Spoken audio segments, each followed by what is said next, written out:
Hola a todos. El tema de la clase de hoy corresponde a los materiales hidrocarbonados. Los materiales hidrocarbonados son materiales naturales orgánicos. Se obtienen directamente de la naturaleza o artificialmente como derivados del petróleo o del carbón de hulla. Están formados por carbono e hidrógeno. Su origen se encuentra en las masas de seres vivos, vegetales y animales que, sometidos a presión del peso de las capas de suelo durante varias eras geológicas, se han transformado en petróleo, carbón y gas natural. Ejemplos de materiales hidrocarbonados de los cuales vamos a hablar se encuentran los betunes, los asfaltos, los alquitranes. Pasamos ahora a describirlos. Los betunes o bitumen son mezclas de hidrocarburos naturales o artificiales, compuestos por carbono, hidrógeno, oxígeno y nitrógeno. Pueden ser betunes naturales o artificiales. Sobre los betunes naturales hay diferentes teorías sobre los orígenes de los mismos. Algunas teorías sostienen que tienen su origen como combinación directa del hidrógeno y el carbono en condiciones favorables. Otras les atribuyen origen vegetal y otra teoría es que tienen su origen por la descomposición de microorganismos en el fondo de los océanos. Se encuentran en lagos de asfalto que tienen betún, arena y arcilla o impregnando rocas. Los betunes artificiales se obtienen usando el petróleo como materia prima y a partir de alguno de los siguientes métodos. Un método es por destilación fraccionada, o sea por condensación de los vapores emitidos por el petróleo al ser calentado. En el proceso se va obteniendo gasolina, querosén, gasoil, etc., aumentando cada vez más la densidad hasta quedar un residuo sólido o muy viscoso parecido al betún natural. Otra forma de obtener betunes mejorados en forma artificial es por oxidación o soplado. Los betunes obtenidos por el procedimiento anterior, que era destilación fraccionada, se los somete a una corriente de aire caliente a unos 200 grados centígrados durante cierto tiempo, con la finalidad de tener un material de mayor resistencia a los agentes atmosféricos y a la oxidación. Una tercera manera es el proceso llamado cracking, cuando se obtienen gasolinas de crudos semipesados mediante presión y temperatura y se obtiene un residuo de betún como subproducto. Otro material de construcción es el asfalto, que consiste en mezclar betún con materiales minerales inertes como arena o piedra. Podemos encontrarlos en la naturaleza como parte de rocas impregnadas en betún natural o artificiales como los derivados del petróleo. Un tercer material sería el alquitrán, que lo obtenemos de destilación con calor en seco de carbón fósil o madera. Es también un subproducto de la producción de gas artificial a partir de carbón o madera. Para comprender mejor el comportamiento de los productos hidrocarbonados, veremos cómo están compuestos.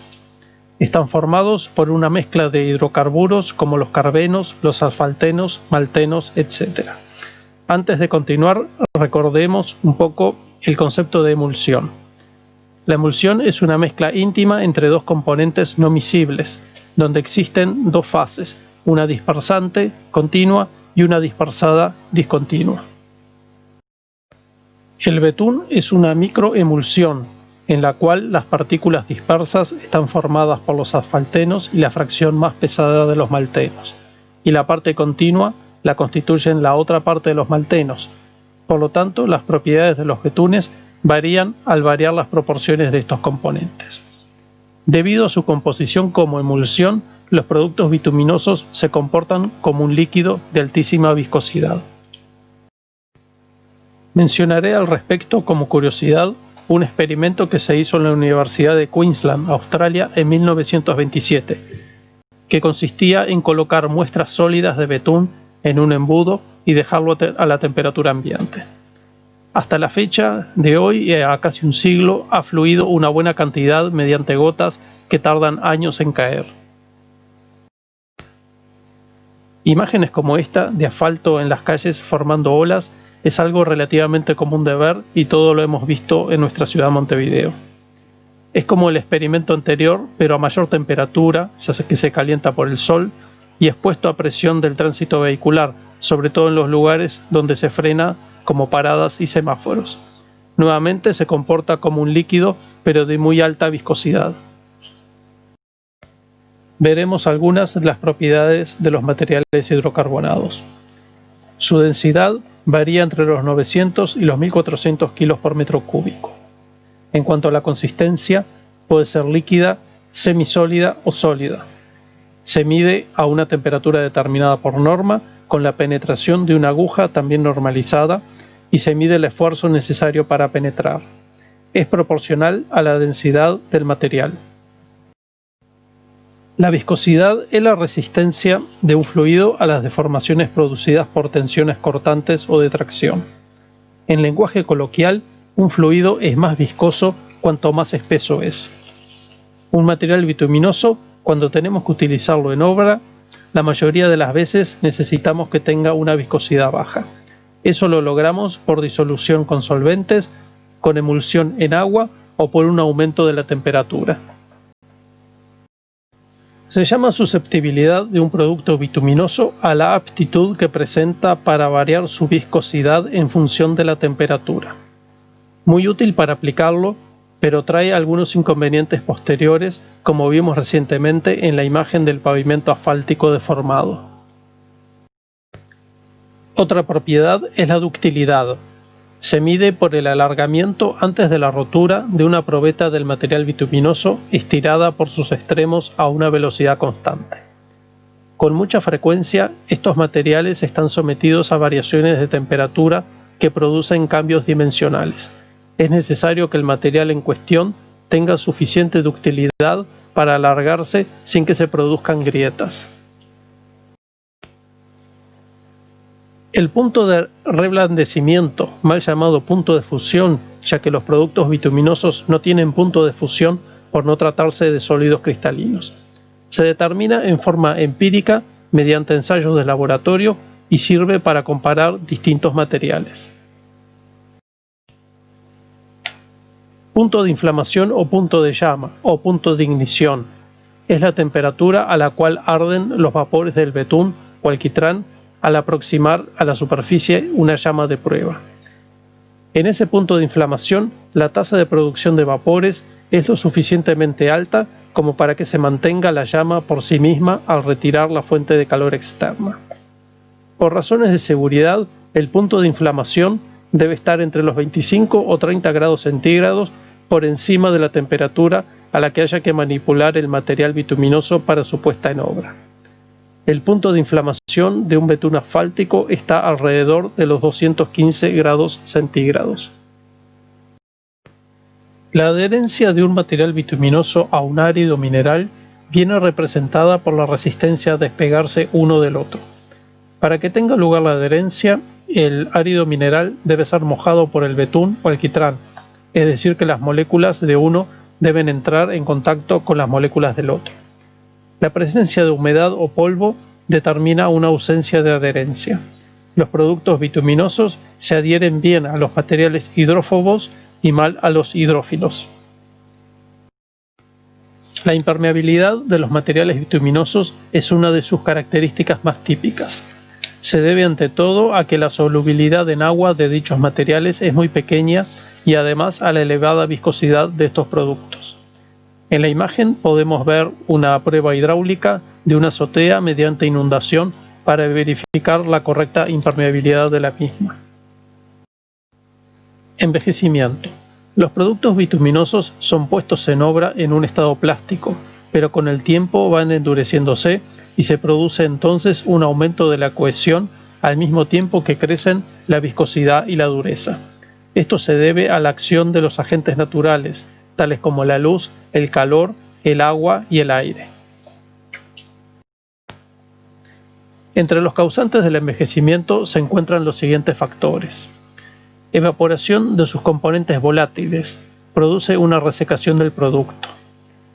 Por oxidación en combinación con el oxígeno de la atmósfera. Por carbonización al someterlo a temperaturas excesivas en la aplicación o en el uso.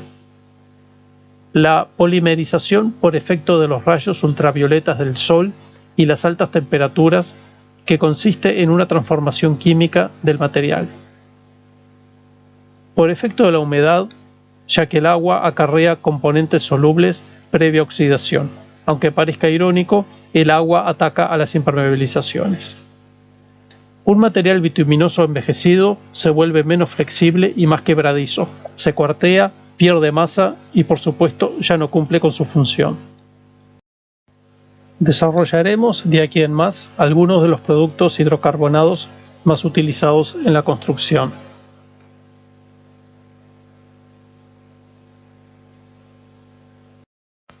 El asfalto o macadam asfáltico son sistemas constructivos de pavimentos para diversos usos, como calles, autopistas, sendas peatonales, estacionamientos, canchas al aire libre, etc. En función del uso y los requisitos exigenciales, se usarán diferentes capas y en diferentes espesores y forma de compactación.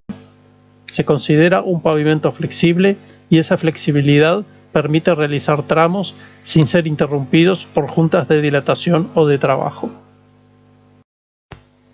El mastic asfáltico sirve para sellar juntas y sellados expuestos. Dependiendo de la presentación, puede utilizarse en frío como asfalto emulsionado o en caliente utilizando bloques o panes de asfalto oxidado. Las imprimaciones asfálticas sirven para preparar la base para poder soldar sobre ella con membranas asfálticas aplicadas con calor. En general, se aplica sobre alisados de arena y Portland. Permiten una fijación superficial del mortero que eventualmente estuviera suelto y facilita la tarea de adherir la membrana. Pueden tener base acuosa, como las emulsiones diluidas en agua que forman una película al evaporarse el agua, o una base solvente en materiales como el asfalto diluido, conocido comercialmente como RC2, que forma la película al evaporarse el solvente. La pintura de aluminio asfáltico reflejante es una pintura compuesta por soluciones asfálticas y aluminio en polvo, que confiere a las superficies tratadas una mayor vida útil, protegiéndolas de los rayos del sol. Se puede aplicar en superficies asfálticas, losas de hormigón, chapas galvanizadas, etc. También podemos utilizarlo para proteger la soldadura de las membranas asfálticas que quedarían expuestas al sol. Las impermeabilizaciones con emulsión asfáltica en base acuosa consisten en aplicar con pinceleta capas a modo de pintura, intercalando entre capa y capa, como refuerzo, velo de vidrio o mantas geotextiles para una mayor resistencia a la tracción. Se forma la película al evaporarse el agua. Tiene el inconveniente de ser un trabajo relativamente lento, ya que cada capa tiene que secar para poder aplicar la siguiente. Entendemos por capa a una mano de emulsión, el refuerzo y otra mano de emulsión de vuelta. También está condicionada su aplicación a la ausencia de lluvias. Las impermeabilizaciones con emulsión asfáltica fueron muy populares hace algunos años. Hoy en día han sido desplazadas por el uso de membranas asfálticas prefabricadas. Las membranas asfálticas prefabricadas es uno de los usos más extendidos del asfalto en la construcción. Es de rápida aplicación y rápida puesta en servicio, no estando su colocación tan condicionada por el clima. Su presentación comercial es en rollos de 1 metro de ancho y de 3 a 4 milímetros de espesor. Están compuestas por 2 capas de asfalto responsables de la impermeabilidad, un alma central de polietileno de unas 50 micras como mínimo de espesor, que le brinda resistencia a la tracción durante el manipuleo y la colocación, una protección superficial inferior de polietileno de unas 20 micras que funciona como capa antiadherente cuando está enrollado, y por último una terminación superficial que pueden tener diferentes características. Aquí en Uruguay el Instituto de Normas UNIT tiene varias normas que refieren a las calidades, formas de colocación y mantenimiento de las membranas.